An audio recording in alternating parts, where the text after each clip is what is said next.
मुक़द्दस साहब। लिखते हुए ओपन माइंड्स एजुकेशनल सोसाइटी के प्लेटफॉर्म से हमेशा की तरह आपका ये फिक्र अंगेज सवाल इंसान को अपनी हकीकत और आखिरत की तैयारी की तरफ मुतवज्जे करता है। आपने जिन 10 नुकात की निशानदही की है वो बिल्कुल हकीकत पर मबनी है और इंसानी जिंदगी का मुकम्मल इहाता करते हैं।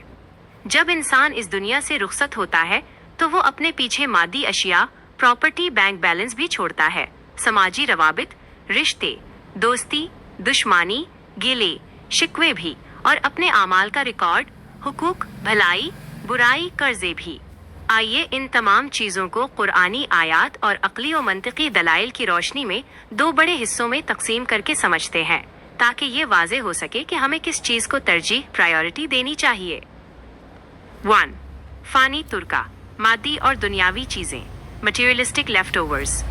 ये वो चीज़ें हैं जो इंसान बहुत मेहनत से जमा करता है लेकिन मौत के फौरन बाद उसके तसर्रुफ से निकलकर दूसरों वारिसीन की हो जाती हैं। उनमें आपके पॉइंट्स शामिल हैं प्रॉपर्टी, बैंक बैलेंस, कर्ज़े। कुरानी दलील, सूरह आले इमरान, सूरत नंबर 3, आयत नंबर 1, 185। कुल्लु नफ्सिन ज़ाइक़तुल मौती व इन्नमा तुवफ़्फ़ौना अजूरकुम यौमल क़ियामति फ़मन ज़ुहज़िहा अनिन नारि व उदख़िलल जन्नता फ़क़द फ़ाज़ा वमल हयातुद दुनिया इल्ला मताउल गुरूरी। हर जानदार को मौत का मजा चखना है और दुनिया की जिंदगी तो सिर्फ धोखे का सामान है। सूरह अत-तकासुर, सूरत नंबर 102, आयत नंबर 1 और 2।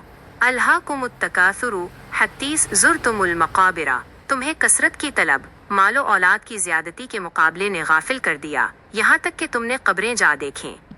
अक्ली दलील, लॉजिकल पर्सपेक्टिव। अक्ल कहती है कि जिस चीज़ की मिल्कियत इंसान के हाथ में मुस्तकिल ना हो वो उसकी असल कामयाबी नहीं हो सकती। माल और प्रॉपर्टी सिर्फ एक अमानत और जरिया, मीन्स है, मंजिल एंड नहीं है। मौत के वक्त बैंक बैलेंस वही रह जाता है लेकिन अगर इस पर कर्जे बाकी हो तो वो इंसान के नामा आमाल पर बोझ बनकर साथ जाता है। इसलिए अक्ल का तकाजा है कि दुनिया को जरूरत की हद तक जमा किया जाए, मकसद न बनाया जाए। 2. हकीकी और बाकी रहने वाला तुर्का, सोशियो स्पिरिचुअल लेफ्टओवर्स। ये वो चीज़ें हैं जो इंसान के जाने के बाद भी दुनिया में असर छोड़ती हैं और आखिरत में उसके काम आती हैं। उनमें आपके पॉइंट्स शामिल हैं रिश्ते, दोस्ती, दुश्मनी, गिले शिकवे, हुकूक, भलाई, बुराई। कुरान और अक्ल की रो से असल तरजीह, प्रायोरिटी उन्हीं चीज़ों को मिलनी चाहिए क्योंकि ये इंसान की आकबत का फैसला करती हैं। अलिफ, भलाई, बुराई और हुकूक। भलाई, बुराई और हुकूक। इंसान जो नेक या बद असरात छोड़कर जाता है वो सदका जारिया या गुनाहे जारिया बन जाते हैं। सूरह यज़िस, सूरत नंबर 36, आयत नंबर 12। इन्ना नहनु नुह्यिल मौतैस व नक्तुबु मा क़द्दमू व आसारहुम व कुल्ल शैइ अहसैनाहु फ़ी इमामिन मुबीन। बेशक हम ही मर्दों को जिंदा करते हैं और हम लिख रहे हैं जो उन्होंने आगे भेजा और जो उनके आसार, पीछे छूट जाने वाले असरात हैं और हर चीज़ को हमने एक खुली किताब में दर्ज कर रखा है। सूरह ज़िलज़ाल, सूरत नंबर 99, आयत नंबर 7 और 8। फ़मन यामल मिस्क़ाल ज़र्रतिन खैरा यरहु वमन यामल सितारा वमन यामल मिस्क़ाल ज़र्रतिन शर्रन यरहु। तो जो ज़र्रा बराबर नेकी करेगा वो उसे देख लेगा और जो ज़र्रा बराबर बुराई करेगा वो उसे देख लेगा। बे, रिश्ते, दोस्ती, दुश्मनी और गले शिकवे, सोशल बॉन्ड्स और ग्रीवेंसेस। इंसान के अखलाक और रवैये उसके पीछे उसकी याद बनकर रह जाते हैं। अगर हुकूकुल इबाद हुकूक पामाल किए हों, किसी से दुश्मनी रखी हो या गले शिकवे छोड़ कर गया हो तो आखिरत में उसका हिसाब देना होगा। सूरह अश-शूरीज़, सूरत नंबर 42, आयत नंबर 40। वजज़ाउ सय्यअतिन सय्यअतुन मिस्लुहा फमन अफ़ा व अस्लह फ़अज्रुहु अलैहिल्लाहि इन्नहु ला युहिब्बुज़ ज़ालिमीना।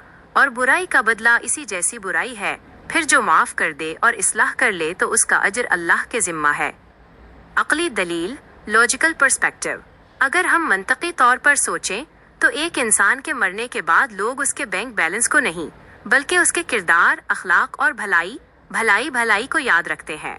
एक मुखलिस दोस्त या अच्छा रिश्तेदार मरने के बाद भी दुआओं में जिंदा रहता है, जबकि जालिम या बद अखलाक इंसान अपने पीछे सिर्फ गले शिकवे और बद दुआएं छोड़ जाता है। अक्ली सलीम ये कहती है कि जो इन्वेस्टमेंट इंसान की मौत के बाद भी उसे फायदा पहुंचाए یعنی نیکی اور اچھے اخلاق ترجیح اسی کو ملنی چاہیے۔ حاصل کلام اور سب سے بڑی ترجیح، دی الٹیمیٹ پرائیورٹی۔